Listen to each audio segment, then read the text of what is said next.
Allez mes chers collègues, je vous propose de nous y remettre pour cette dernière demi-journée des journées de l'UBSTI 2013. L'après-midi est encore extrêmement chargé.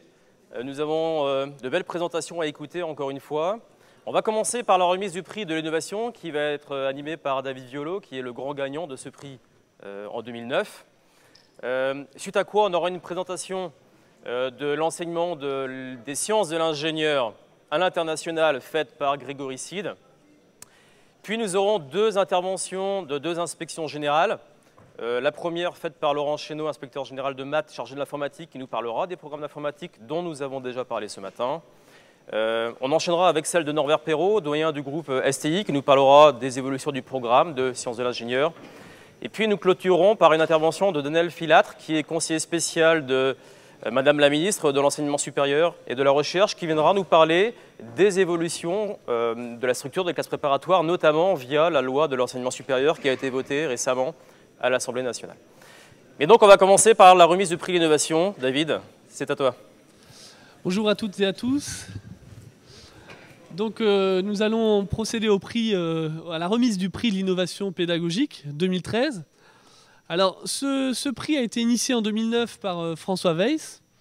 On l'a renouvelé en 2011. C'était l'équipe de Nouméa qui avait gagné l'édition 2011.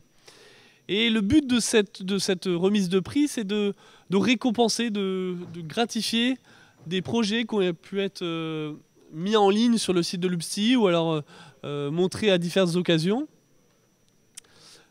Des réalisations qui soient innovantes, qu'on n'ait pas l'habitude de voir, ou alors qui soient impressionnantes pour leur caractère pédagogique, leur caractère technique. C'est assez large.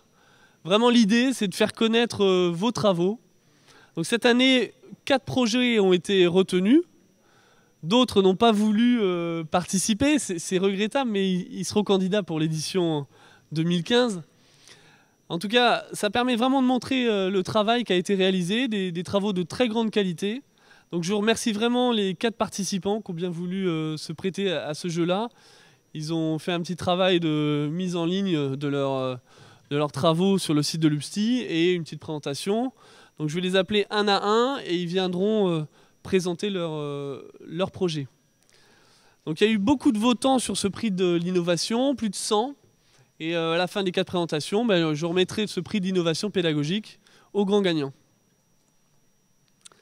Alors on va commencer, peut-être pas par Baudouin, je vais commencer par Paul Aigros, qui ne peut pas être présent aujourd'hui, qui a réalisé un site internet de partage de ressources de TP, de ressources plus généralement, ça peut être des documents ressources, documents techniques, des activités de TP, pour les CPGE, mais aussi pour le collège, le lycée. Donc un site de mutualisation de données.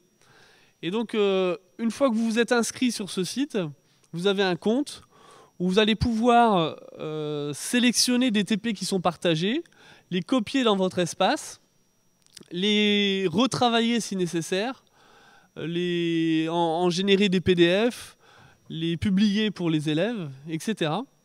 Vous pouvez faire ça donc à la fois sur des activités qui sont proposées, qui sont partagées par d'autres, mais vous pouvez aussi proposer des systèmes qui sont partagés, donc leurs documents ressources, dossiers techniques que vous auriez pu faire. Et même chose pour des centres d'intérêt. Si vous avez organisé une progression pédagogique, on peut le mettre en place sur ce site et partager votre progression à d'autres collègues. Donc ça permet vraiment de mutualiser, c'est très bien fait, ça marche plutôt bien. Vous avez, quand vous créez par exemple ici une activité de TP, on vous demande si vous voulez la publier, dans quel centre d'intérêt ça rentre, quel fichier vous allez adjoindre plutôt à cette ressource, etc. Et ensuite, vous avez un éditeur comme ça qui permet de taper votre énoncé de TP. Mais si vous reprenez une activité de quelqu'un, vous retrouvez ce qu'il a tapé et vous n'avez plus qu'à modifier, par exemple les fautes d'orthographe ou autre. Donc ça permet vraiment d'être interactif et de mutualiser toutes les données. Voilà, ça c'était le premier projet, donc proposé par Paul Aigros. Ensuite, j'appelle Baudouin pour une activité qu'il a proposée pour faire découvrir le SysML aux élèves à travers une activité de TP. Alors, Innovation UBSTI 2013. Donc, oui, on m'a demandé de rédiger. C'était pour moi l'occasion de montrer effectivement comment on pouvait intégrer le langage SysML dans une activité. Alors c'est vrai que ce que j'ai présenté ce matin, c'est effectivement très court. Alors comme c'est quand même l'outil de description que vous allez utiliser massivement pour vos activités, il était important d'arriver à montrer dans quel cadre, fixer à peu près une limite. C'est un exemple d'utilisation et insérer les diagrammes SysML dans une activité. Alors, c'est une idée. Alors, comme j'ai travaillé sur la cordeuse et que c'est un système qui apparaît pratiquement dans tous les labos, évidemment, j'ai réutilisé ce travail pour en faire un TP. Ce travail, l'idée de base est de moi, mais j'étais bien aidé par Vincent Crespel, n'évoluant pas dans le monde des CPGE encore, en tout cas, pour arriver à bien mesurer, on va dire, le niveau requis ou les objectifs. Alors, ça ne reste qu'une proposition dans le sens où, de toute façon, comme dans d'autres domaines d'ailleurs, tout n'est pas très bien cadré. Quels sont les objectifs? Qu'est-ce qu'on va finalement montrer à travers ça? Donc, il y a tout un tas de choses qui vont évoluer. Bon, les cours, peut-être un petit peu, en tout cas, les TD, mais surtout les TP. Et c'est vraiment dans cette phase d'activité-là, donc pour aider à l'investigation, qu'on va utiliser le langage SysML. Et ceci de manière très rapide, puisque dès le mois de septembre, vous allez tous, ou presque, ceux qui sont en première année en tout cas, devoir utiliser au moins à petite dose, je dirais, dans un premier temps, le langage SysML. Donc voilà, ça c'est information de Vincent, ça arrive dans telle et telle filière, PCSI, PTSI et TSI. Alors, organisation de l'apprentissage, donc on est donc avant tout sur la lecture, pour ceux qui l'ont vu, c'était vraiment pour dire voilà, on est sur la lecture et à partir de là, qu'est-ce qu'on va pouvoir faire. Donc l'idée ici, c'était de produire une activité qui commence par un centre d'intérêt et qui va être déclinée, en tout cas qui est déclinable a priori avec un petit travail d'adaptation sur d'autres systèmes qui sont présents dans les laboratoires. Donc là, c'est une organisation qui était présentée, un des documents qui était présenté avec le TP.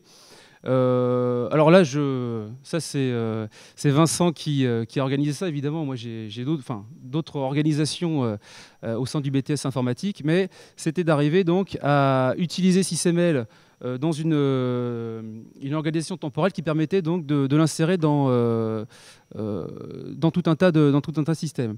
Donc l'idée, c'est d'arriver à utiliser SysML assez rapidement. C'est vrai que, bon, comme ça, pour l'instant, c'est ce qu'on pense, mais c'est ce que vous pensez, c'est que c'est complexe, qu'il va falloir du temps. En réalité, je pense qu'il faut commencer dès maintenant, et c'est ce que je disais tout à l'heure dans la présentation, c'est d'arriver à montrer dès le départ des diagrammes, des morceaux de modèles extrêmement simples.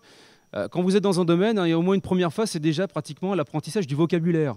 Au-delà déjà des concepts, on va passer par du vocabulaire.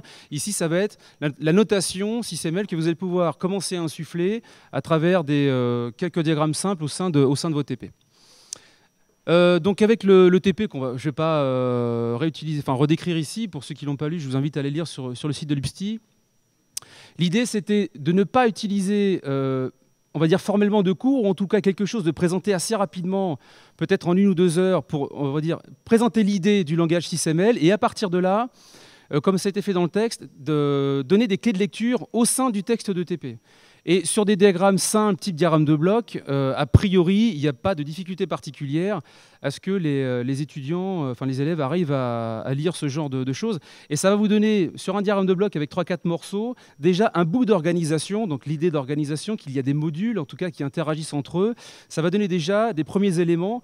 Et c'est ce que dit, c'est une formule de Dominique Tarot qui me répondait à un mail en disant parfois, il y a des choses qui se vivent avant de s'apprendre. Et je crois que SysML, ici, c'est peut-être une idée assez forte, c'est-à-dire on l'insère, on ne passe pas forcément plus de temps que ça et on l'utilise pour essayer de comprendre des choses.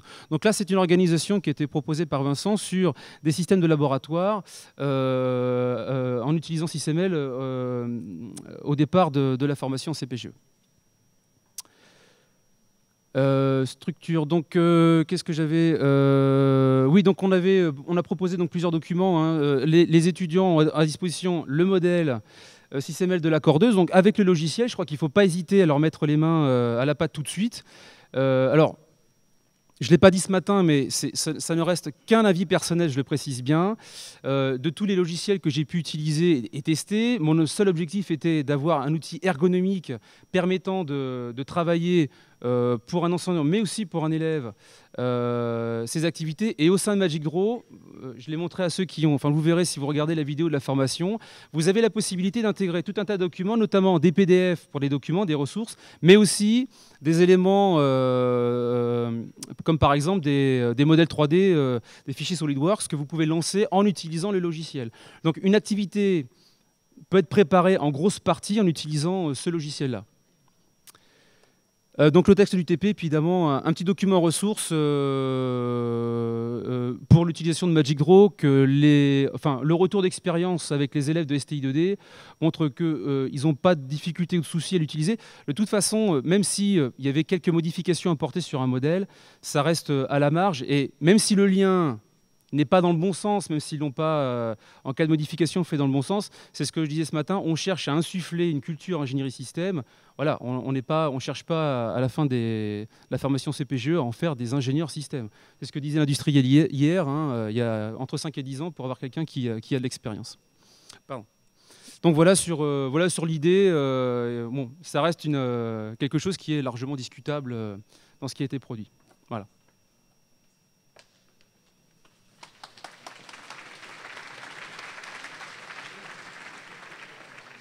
Alors merci encore Baudouin pour tout ce travail. C'est vrai que je lui ai demandé 15 jours avant le lancement des votes de faire ce TP. Je pense que beaucoup l'utiliseront en début de sup. Hein. Je pense qu'il va y avoir plein de personnes qui vont le télécharger. Et pour l'avoir lu, on peut quasiment l'utiliser clé en main. Et après, il faut décliner ça sur d'autres systèmes, bien sûr. Alors maintenant, on va passer à Sébastien Gergadier, qui a mis en œuvre tout ce qu'il a montré ce matin sur les diagrammes d'état. Vas-y Sébastien.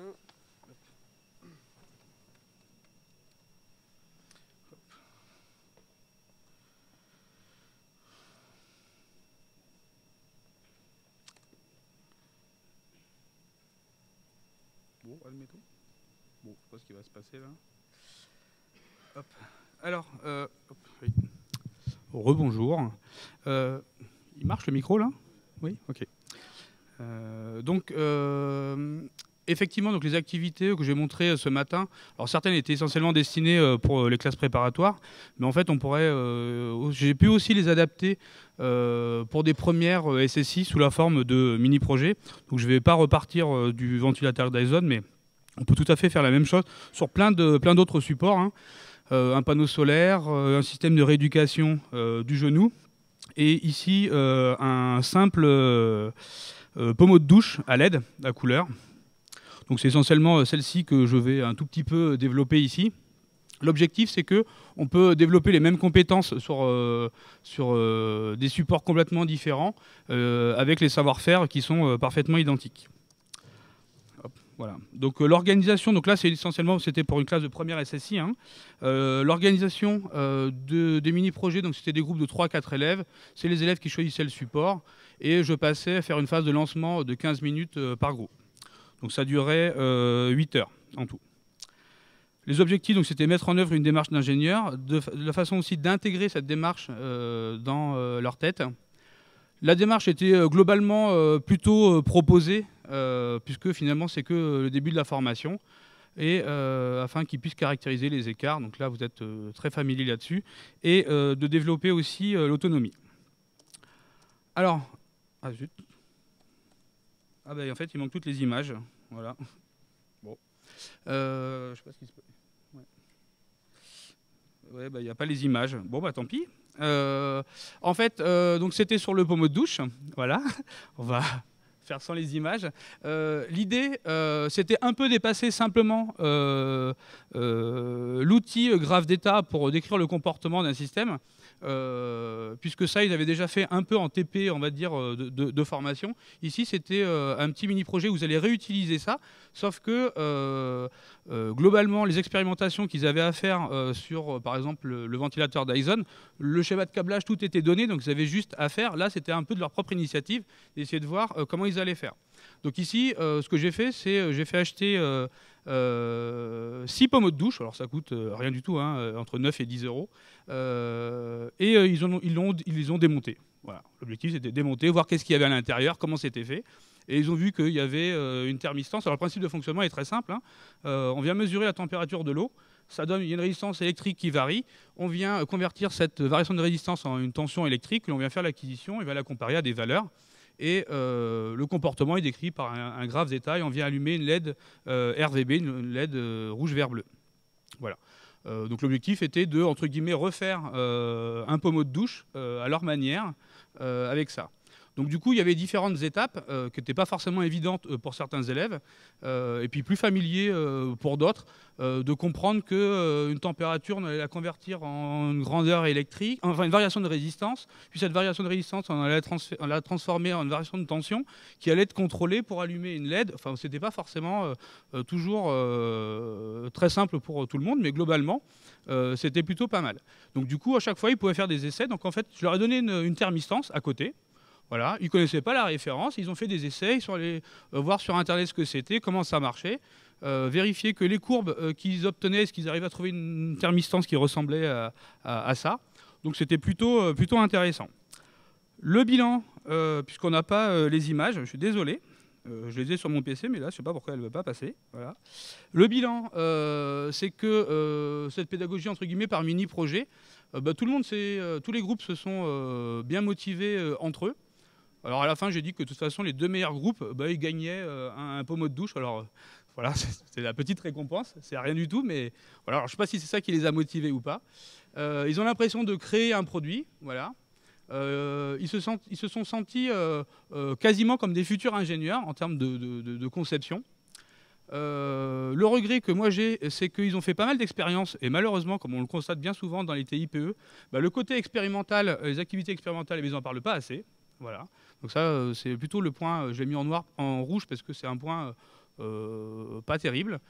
Les résultats, finalement, l'évaluation qu'il y a eu à la fin par une présentation orale, ils sont globalement plutôt différents des évaluations classiques.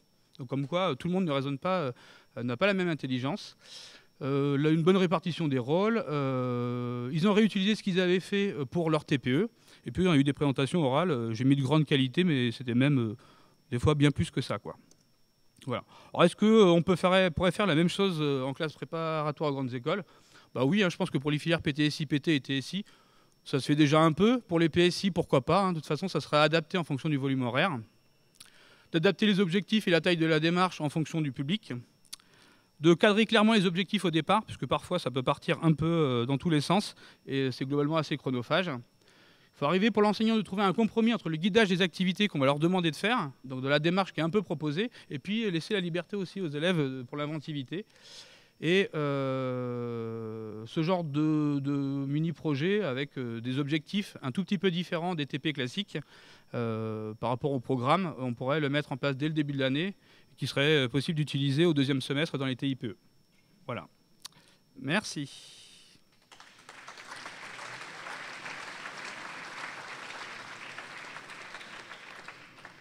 Bon, je ne sais pas pourquoi il n'y a pas le... Ouais, je suis d'accord, mais je ne sais pas ce qui s'est passé. Voilà. Hop, c'est bon ? Voilà, on va terminer par François Bardet, qui a développé une modélisation et une réalisation d'un pendule inverse.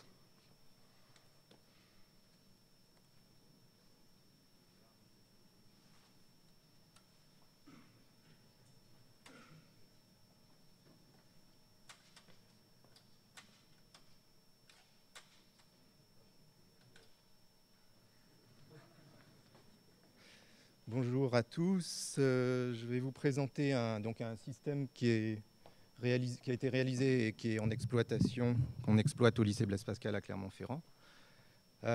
Donc c'est une stabilisation d'un pendule inversé. Alors là, c'est pas très novateur.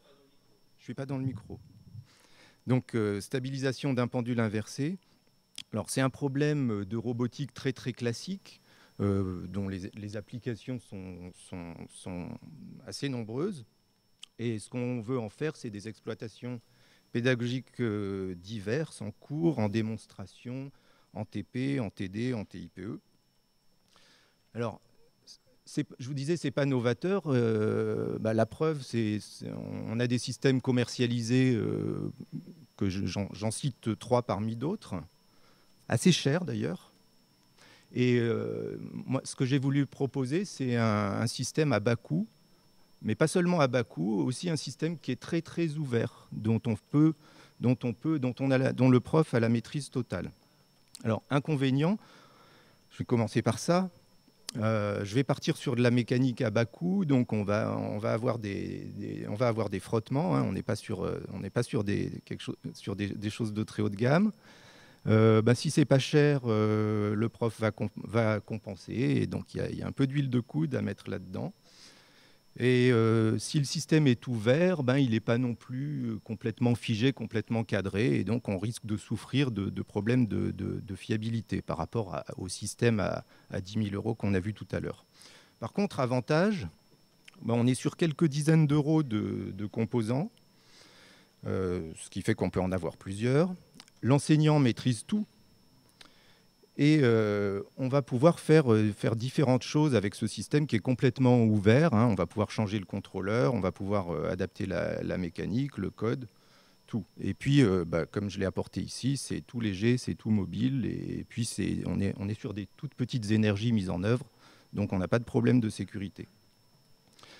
Alors, ce qu'on fait actuellement, ce qu'on est en train de construire là-dessus, c'est des TP. Alors, premièrement, un axe linéaire asservi. Et sur cet axe linéaire, donc là, c'est des TP qu'on peut utiliser en sup et en sp. Sur cet axe linéaire, on peut monter le pendule, mais on peut faire autre chose. On peut mesurer une force et en faire un axe linéaire coopératif. Et puis, encore d'autres choses, vous m'aiderez si vous avez des idées. J'ai 2 modes d'utilisation, puisque le contrôleur est embarqué. Là, il n'est pas relié à un PC. Donc le pendule seul en autonomie, ou alors pour faire du TP, pour faire de l'acquisition de l'état du pendule, je me connecte par USB à un PC, et puis j'ai une interface qui me permet de régler le correcteur, de régler les consignes, et puis d'acquérir les données. Alors comment on a fait ça? Je vais peut-être l'arrêter.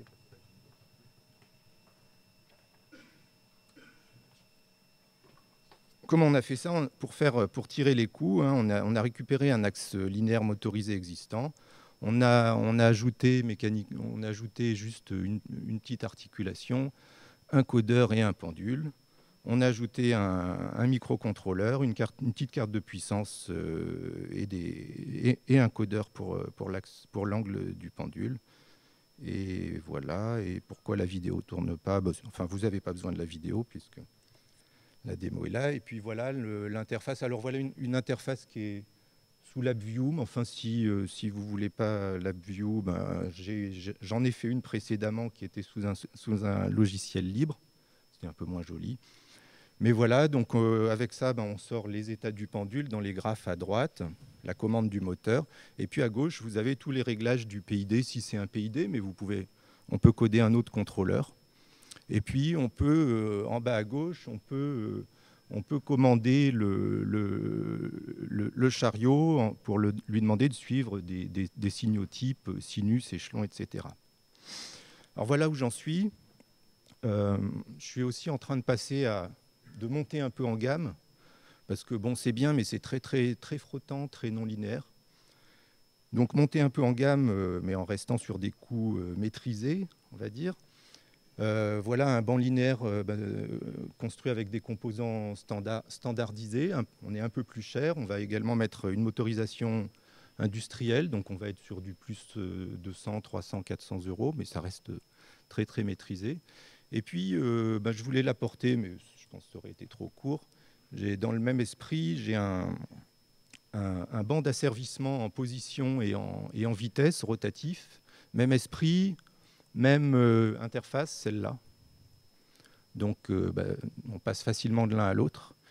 Et puisque j'ai la chance de faire cette présentation, je voudrais en profiter pour vous dire que je suis à la recherche de partenaires. Hein, si parmi vous, il y a des gens qui veulent s'engager avec moi sur ces travaux pour aller plus loin, voilà mon contact. Ça sera bien volontiers si on peut collaborer. Voilà, merci.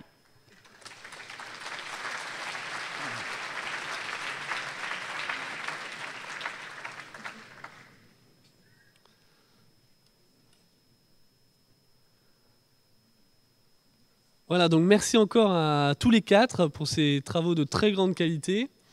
Et donc Hervé va remettre le prix d'innovation donc à la personne qui a recueilli le plus de votes parmi plus de... Annonce le 100 résultat, votes. je vais chercher. Donc le grand gagnant de cette édition, c'est François Bardet pour son pendule inverse.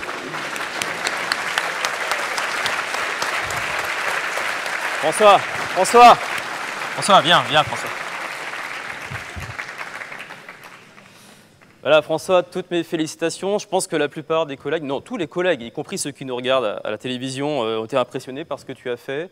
Et là, les votes ont été unanimes et t'ont désigné comme étant le grand gagnant de ce prix d'innovation pour son édition en 2013. Et je suis très heureux de te remettre le prix, hein, le trophée que tu rapporteras fièrement, car c'est mérité, chez toi dans ton lycée. Bravo. Merci. Merci à tous.